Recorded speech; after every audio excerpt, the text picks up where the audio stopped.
Hey, this is Janet. I have a question. Sure. Um, is there a better time of year to um, put the lime in the beds or in your soil? So it will do okay if you supply it in the spring and rototill it or mix it into the soil right before you plant. That's fine. Uh, Earlier the better, because the more time that lime has been in the soil, it have more time to react, which means it will probably change the pH well in advance if you plant in your plants. So for the most part, unless your pH is very, very low, you'll get away adding the lime at the same time as your fertilizer and mixing in the soil before planting, and you'll do just fine. Great, thank you. Uh-huh.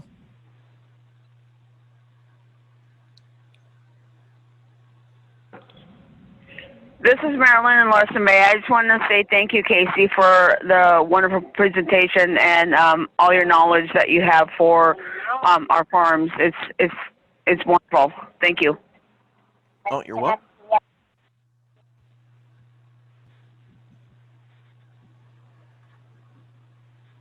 Casey, this is Stephen in Kodiak. Can you hear me okay?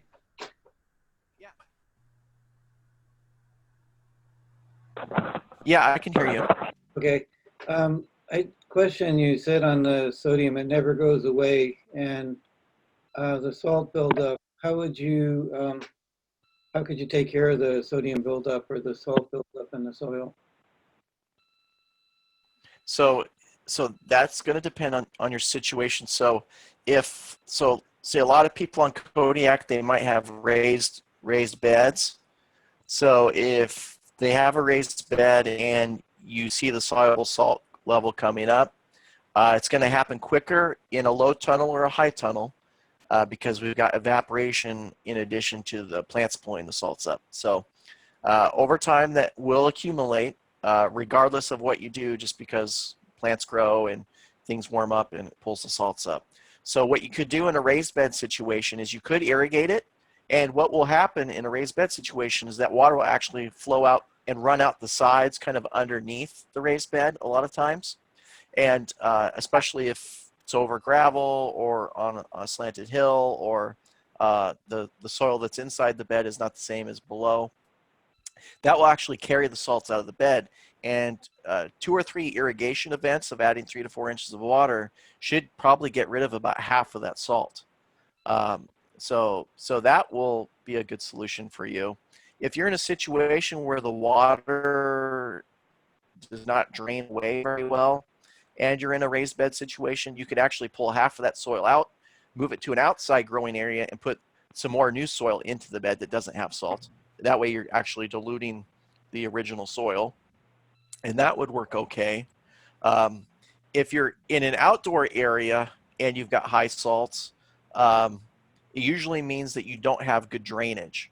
And so whatever you can do to raise that bed up so that when you do irrigate, it will wash away to lower areas, that would be the solution there. Really, we don't have a lot of solutions. There's nothing we can really add to the soil uh, to avoid it.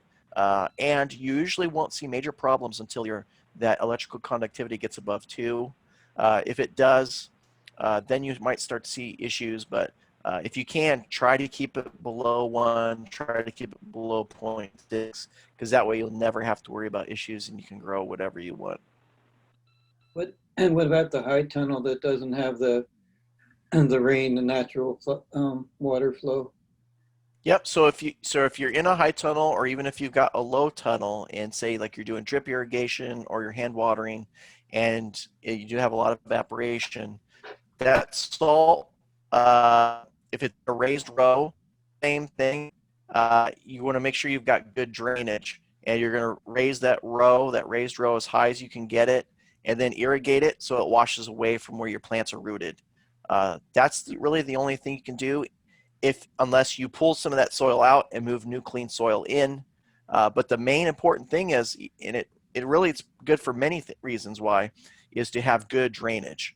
Drainage allows you to add that water and wash away salt. It also, if you ever end up over fertilizing, over fertilizer can actually be washed away with that water too. So really, that's your options. If you've got a high tunnel and you can take the plastic off in the winter. You can take that off in the winter, and natural rainfall and movement, subsurface flow of water as the snow melts and it goes into the soil and goes sideways will help some of those salt issues too.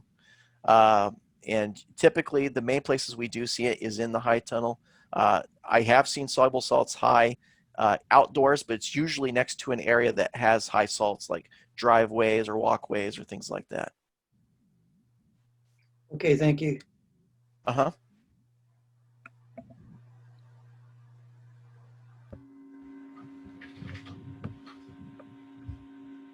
Hey, hello, Casey. This is Sam in Larson Bay.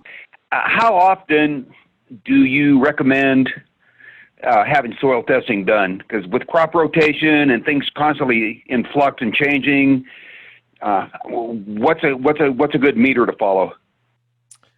So if you're growing a crop and then you come in and plant another crop behind it, usually you'll have added maybe a little bit more nitrogen or a little bit more fertilizer right before the second crop went in. Or even if you've grown one crop for the full season, by the time it comes around to the next year, you'll have depleted probably all of the nitrogen, a good portion of the potassium, and regardless of what the plants took away, you're always going to want to add in some phosphorus. So you could get away for a couple of years using the original prescription for most of the nitrogen, phosphorus, and potassium recommendations. But after probably 3 years, you're going to want to take another soil test.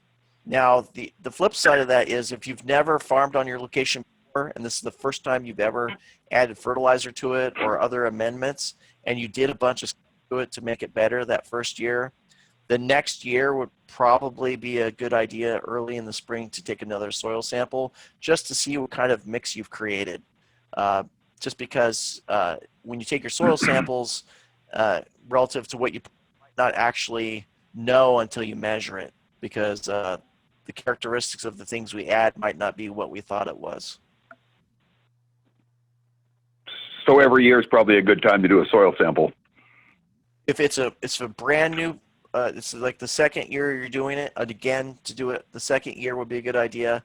After 3 years, after you've been fine for 3 years and your plants have been doing just fine, it's probably a good idea just to reassess. If you are doing super intensive fertilizer and you're adding all sorts of different fertilizer, it might be a good idea to do it every year. And really what will happen is if you don't take a soil test, the time to figure out when you do need to take a soil test is plants have problems. So if your plants are having problems towards the end of your season and they don't look right, that's also an indicator that you should probably take a soil test and just reassess what's in your soil. Cool. Thank you. Uh-huh.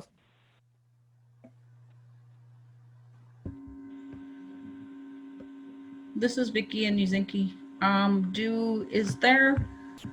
So when you take a soil test, does it matter the moisture level of the soil that you send? And you were saying that they add moisture to it or certain things when you send it, so it didn't sound like it would make a difference as far as if it was dust dry or really other than really moist, right? Yeah, you just don't want it to be muddy when you sent it, because what they're going to do is they're going to open it, and if it's really wet, what will happen, it will seep out while it's traveling probably, Mm-hmm. kind of package it and kind of destroy things a little bit. So you want it to be relatively dry, just not wet. And when they get it to the lab, actually what they do is they open up your bag, they put it in a different container, and they dry it. So as long as it gets to the lab okay, it won't really matter. And also, if it's not super wet while it's traveling, it'll also help it keep from changing in properties. So sometimes soil, when it's super wet, it will actually cause anaerobic things to happen with nutrients in the soil. So it might change some things on the way to the lab. So if you can air dry it a little bit before you send it, just make sure it's not like mud. Then you'll be okay, and then the results that you get from the lab will be good. Okay, thank you. Uh-huh. Casey, Guy, and Joe here at Four Lines Farm. We're wondering about the pH test equipment we got. Super good stuff. It's pretty darn accurate, and we've been using it for some years now. Not maybe in lieu of a soil test or instead of one, but along with it, what kind of indications can you get from your pH testing as to whether you would need a soil sample test done maybe every 3 years instead? For the soil pH, once you get it dialed in, will not change rapidly. So if you've done some liming and it was in prescription to your original soil test, that probably won't change for probably 5 or 6 years or so, unless you're doing a lot of soil additions. If you're adding lots of different soil, it can change, but for the most part, once you get your soil pH changed, it should stay okay. After 5 or 6 years, adding lots of fertilizer, even organic fertilizer, will start to lower your pH over time, because things like nitrogen fertilizers, whether it's organic or conventional, will lower the pH. So over 5 or 6 years after you've done your original pH change, it's probably a good time to think about looking at your pH. If you've got a soil tester for pH, they do make liquid tests. There are some liquid tests that will probably get you within about 0.2 of where you want. Lamotte, LAMOTTE, makes a pretty good test for looking at soil pH. You can also get digital tests for about $75 to $100, and all you got to do is mix a little bit of your soil with a little bit of distilled water, and then stick the probe in, and it will give you an electronic reading of what your soil pH is. So soil pH is one of the things that you can measure yourself pretty easily. There are not any very good tests for measuring nitrogen, phosphorus, potassium, and there's also really not good tests for measuring any of the other smaller nutrients like magnesium and calcium, and then sulfur and boron, etc.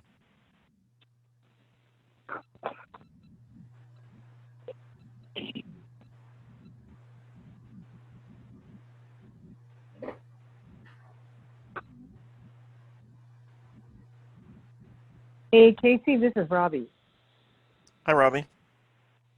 Hey, so I think, Blythe, correct me if I'm wrong, that this presentation was done as part of the Kodiak Soil and Water Conservation District's developing a resource training library for us that people can view whenever they need to refresh it. So will you be providing us the video from this PowerPoint presentation? To be honest with you, I already have this presentation recorded on YouTube. It's on my Kenai Ag Hort channel. And so, yeah, so I have this, and I actually have another presentation that follows it about using different types of fertilizers and what's in each different one. So those are already available, and you can access them off of my Kenai webpage. I'll also link to you right now. Let's escape for some of you that do have your computers. I will pull up that for you guys right now. So let's open up a different screen share to my web page. So now we're just at Google, and if you just type in Kenai extension, it will pull up this website here. If you click on it, it will eventually take you to our website, and ignore the coronavirus stuff at the top. And right below the soil testing interpretation information is a link for my Ag Hort outdoor webpage. Has some stuff talking about COVID-19. And right below that is the Ag, Garden, and Lawn webinars. And you can just click Watch Recently Recorded Webinars.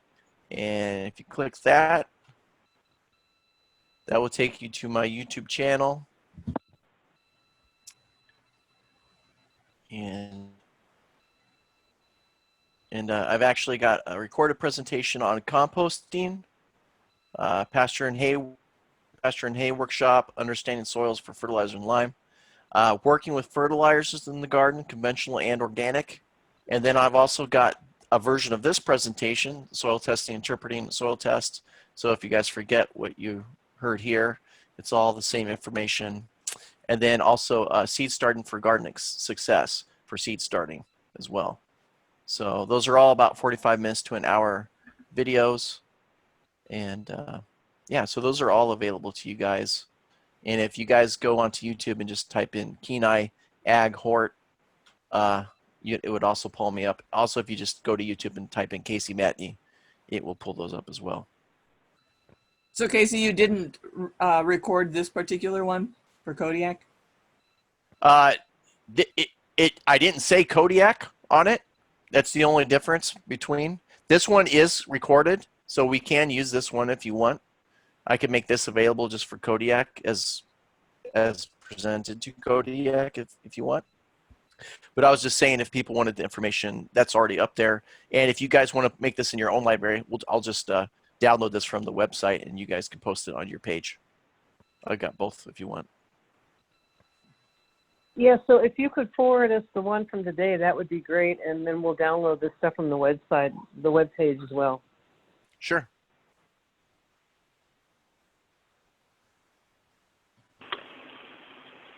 Hey Casey, this is Richard in Larson Bay. I'm actually a postmaster, so yes, if your dirt samples are dry, that would be greatly appreciated. If you send mud, it'd probably wind up in a plastic bag and returned to you.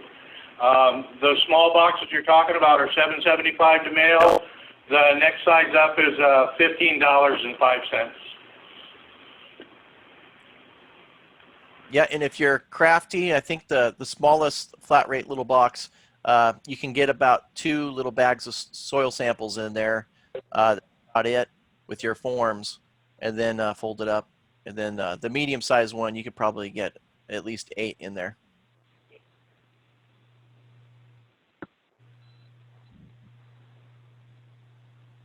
Casey, on your YouTube for fertilizers, are you using some compost teas and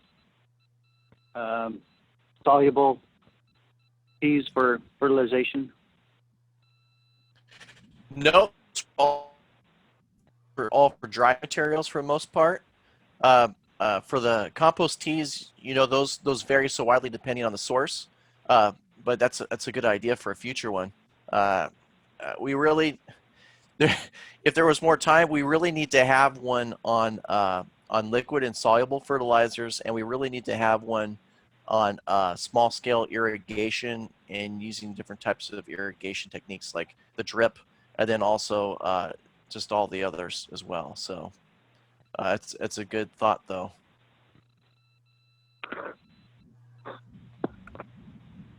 I have about 3 more in the works that I'm in the process of recording that will go up. They also include turf management, and then also another one I just did, grazing forage crops as a cover crop, and using those in your farms as well.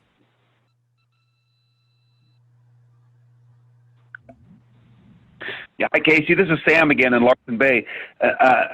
Another question is, I've got between 2 hoops, I've got close to 30 beds. It's not practical to do 30 soil samples. How would you recommend me sending maybe a half a dozen in to get tested? So if you've got those, it would depend on what you've grown there. So like say I've grown broccoli and cauliflower and cabbage and a bunch of brassicas that kind of grow the same way and grow the same amount of vegetative material. I'd probably sample within that and send that as a sample because they're a similar crop and they use about the same nutrients. And that's the way I would divide it for the rest of it too. So if you've got areas where you grow lettuce and greens, I'd separate that out. If you've got root crops like beets and carrots and things like that, I'd separate that out and do it that way. And then make sure that obviously too, because you've got different high tunnels, that at least you've got 1 or 2 samples from each high tunnel, depending on your crops, so that you know what's within each one. And as you look at those over time, so if you have your old soil samples and you look at your new ones and look at the results, you'll have a good idea of what's changing there. So you might not have to even send in 6. You might be able to get away with 1 or 2 samples from each tunnel if you kind of know what nutrients your plants are using. Cool. Thank you. Uh-huh.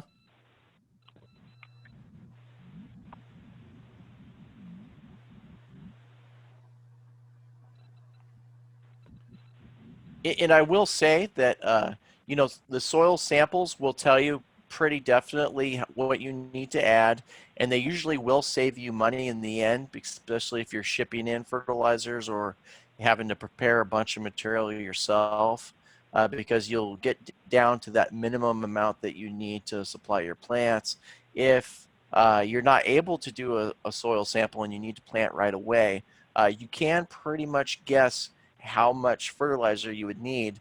And in terms of amount, you'd probably need about 1/3 of a pound of phosphorus, 1/3 a pound of nitrogen, and 1/3 a pound of potassium as your major nutrients. That's a good ballpark assumption. If you didn't think you had magnesium, you could add about 1/10 a pound of magnesium. And what does that mean in terms of actual amendments? It depends on what amendments you have on hand. But we do make a pretty good publication for understanding what you need to know if you don't have a soil test. It's called our 16 Easy Steps to Gardening. And I can actually pull that up to you real quick.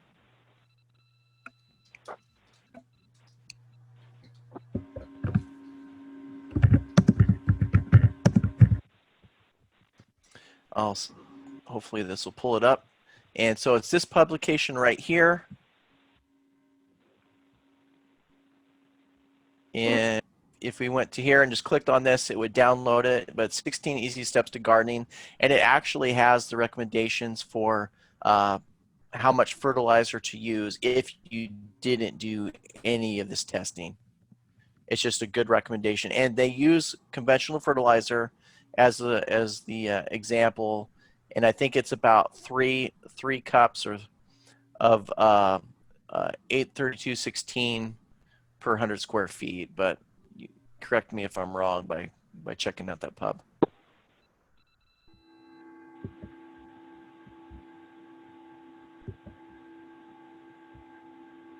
Okay, does anyone else have any questions?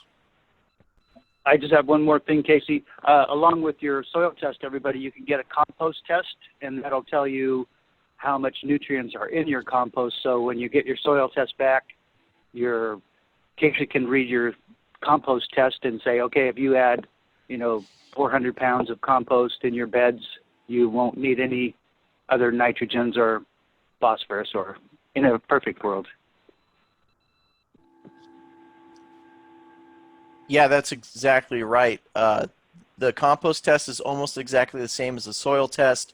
What they usually do is they won't measure everything that you get in the soil test, and they'll break it down by pounds per acre or a percentage of like nitrogen and phosphorus, potassium per pound of weight. And the test they use is based on something that's high in organics, which is compost. So it is a different type of test. So, but it's really helpful.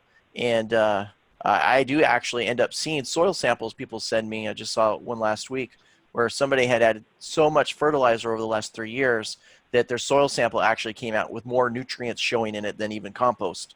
So in that situation where you have soil that's been over fertilized, you end up having to remove some of that soil and add in clean soil, like clean topsoil, so that you can actually grow something in it again. So whenever we talk about fertilizers and how much to add, whether it's compost or anything, you just want to be real careful and consider about adding just the minimum that your plants need.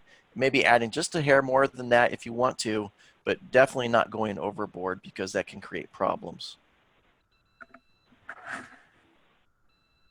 Yeah, this is Stephen in Kodiak again.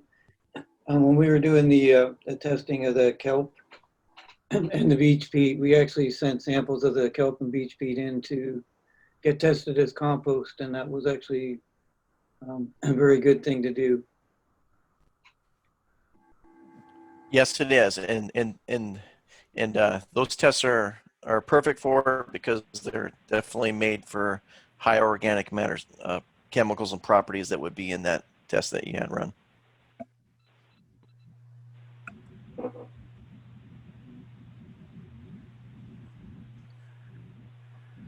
And this is Robbie. I'd just like to remind everybody that a while back we sent out the video file for the Beach Peat study. I don't know how many of you had a chance to look at it, but I just want to thank Blythe and her crew because it was very well done. And thank you, Stephen, for kind of being the leader on that research. It's pretty impressive. Thanks. The one thing we forgot to add is the two furry four-legged stars of the show. That was Lady and Kai.